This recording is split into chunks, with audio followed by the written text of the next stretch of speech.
how to complete the registration process. In this video, we'll walk through the process of registering a child into your program.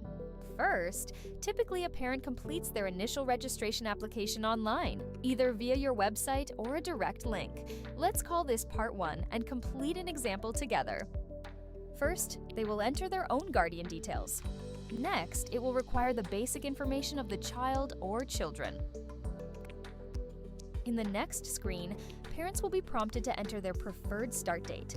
Based on that date and the child's age, the system will automatically display the specific programs available for them to select. Next, parents enter their credit card information to pay the required online deposit.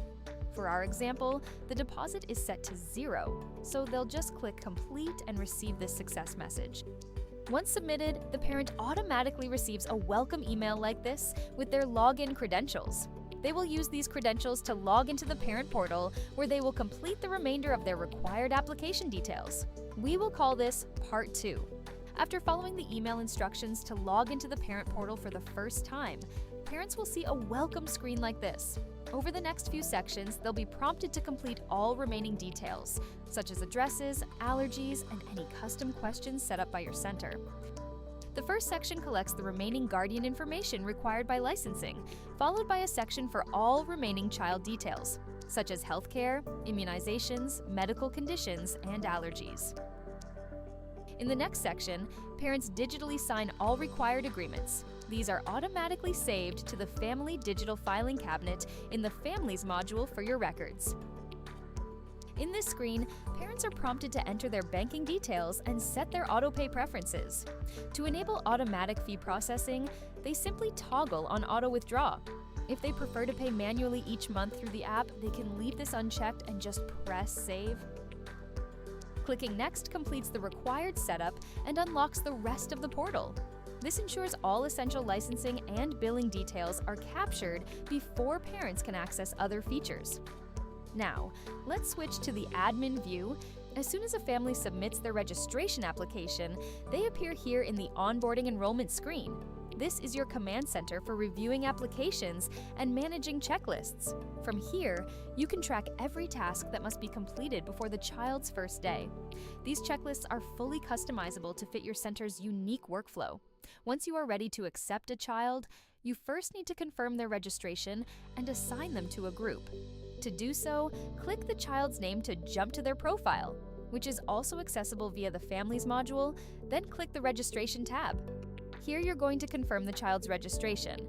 In our example, the parents did the registration online, and so we already see a pending registration based on what was inputted by the parents. However, if you had added this child manually and therefore there was no registration records at all, you could add a new one by simply clicking New, fill in the information, and press Create. This would essentially bring you to the same position, where you would then have a pending registration sitting here for your review. You can easily override the fields on a pending registration record using the drop-down menus. You'll notice options are categorized as Recommended versus Others.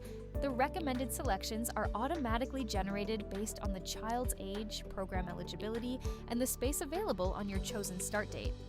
Typically, you're always going to want to make sure that you're selecting a recommended option, but you can easily override if you wish. On the right-hand side, you'll find several action items. First, you can cancel the registration if it was created in error or if a family decides not to proceed with their enrollment. Next, you have the option to charge a deposit. If the parent applied online and a deposit was required, they would have already paid this during their online registration application. However, if you manually created a registration for a family using the New button, no deposit has been charged yet. In that case, you would click Charge Deposit to send the parent an email with a secure payment link. If you don't have immediate space, you can choose to waitlist the registration instead. Selecting this will automatically move the child from the Onboarding tab to the Waitlist tab on your dashboard. Lastly, you'll see the Register First and Register All options. These are used to confirm the registration proposals recommended by our SmartBot. To decide which option is best for you, first expand the registration record to review the specific details. When you expand the pending registration, you will see all of the proposals that our smart registration system is making for this child. Review these proposals and decide whether you wish to register only for the first proposal found on the first row, or whether you agree to all of them by clicking Register All.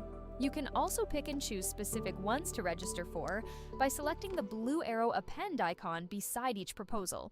Let's review the proposals in this example together. You'll notice the first proposal suggests an end date of August 31st.